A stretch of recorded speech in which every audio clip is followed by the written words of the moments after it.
Hello, hello. I am back, baby. Apologies for going missing the last few weeks. I was caught up with some real life rugby stuff and didn't have any phone reception. I thought I'd be able to still post, but that just wasn't the case. It's all good now though. I'm back at home and we've got some exciting news. We're ranked in the top 4,000. Week on week, we've been slowly grinding our way towards that number one rank. Looking at last week's scores, we had some absolute masterstrokes. Captaining Darcy Graham, bringing in Ben Healy at fly half. We also got absolutely burnt by Semi Radradra, Joshua Tuisova, and Grant Williams. Definitely the most frustrating thing from last weekend, though, was going without Artie Surveyor. That was the first week we didn't pick him, and he went absolutely bonkers. It hurts even more because I had about 5 credits left over, but that's fantasy. I don't know what I was thinking. Look, this week we have to move into the top 1,000 to be a chance of winning overall, so strap yourselves in, boys, we're making some big plays. Firstly, on the bye, Australia, South Africa, Wales and Namibia, so don't go picking any players from these teams. The teams I'm looking to really target, the All Blacks, they could actually turn up against Uruguay this weekend. Also, Tonga against Romania, I love this matchup. They'll be hungry to make a real statement against the bruised and battered Romanian side, and there's a few other reasons which excite me, but I'll touch on this shortly. France taking on Italy, it should be a comfortable win for the French, and I can't imagine the Italians will be in a great mindset after that thumping by the All Blacks. And Fiji, when they take on Portugal, they'll be chasing that bonus point 4 tries from the get-go. Expect a lot of attack from the Fijians as they look to seal their place in the knockout stages. The matchups I'm not too keen on, Japan and Argentina, although let's face it, that could be an absolute try-fest. Ireland and Scotland, 2 super attacking sides, but they'll be going all out against each other in this one. England versus Samoa, I see this being an absolute kickathon by England. They'll be taking any points they can against Samoa. And Wales versus Georgia. I'm not sure why, I just see this being close. With Wales already qualifying to the next stage, I can see them resting a lot of players. Anyways, drafting my team together for this weekend. The All Blacks should have the biggest score of the round, and let's face it, you could probably pick any 3 players from their backline and they will score pretty solidly this round.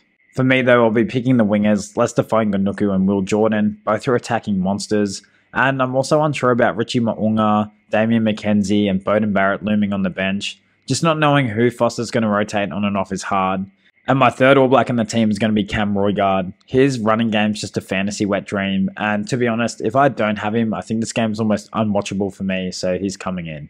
My second favourite matchup for this weekend is Tonga are actually taking on Romania. Romania have leaked a lot of points, so Salesi Piatau, welcome to the team, brother. Been waiting a long time to put you in, so I'm keen to see you rip in. Don't let me down. In the centres, he's my dirty little secret for this weekend, George Mawala. I think he's an absolute must-have. He's an absolute attacking monster, and I kind of want him to be my point of difference this round as I look to make up some points. I'll also bring in big Benny Tamiafuna from Tonga. He's a running beast, provided he's named to start. He did go down a couple of times last weekend, but he's pretty much their go-to guy in attack and phase play as they look to play off the back of him. He's great value for money this weekend, and for me, a must-have. In my other centre position, I'm all about Joshua Tuisova this round. Radrada's tempting, but he's just burnt me too many times this campaign. Tuisova has a lot to play for, receiving some really tragic news during the week, but I think he'll be doing everything he can and have an inspired performance against Portugal. I'll probably look to bring in a Fijian prop as well, just seeing as the Wallabies front row had a pretty good day out against Portugal. Tungi will probably be my go-to guy here. The only other Fijian tempting me this round is Botia in the back row. If they do blow Portugal off the park, he's every chance of going through the middle of them. France taking on Italy also has me very interested. They've had a really good strike rate of more tries, so Mavaka's moving straight into hooker for me. With that said though, it will be interesting to see the change in dynamic with Anton Dupont out. I don't mind the idea of bringing in Jonathan Dante, Gael Fickou, Damien Pinode. I mean, all 3 of those guys should score reasonably well. And let's be completely honest, Monty Ioane and Ange Capuzzo aren't the best defensive wingers in the game.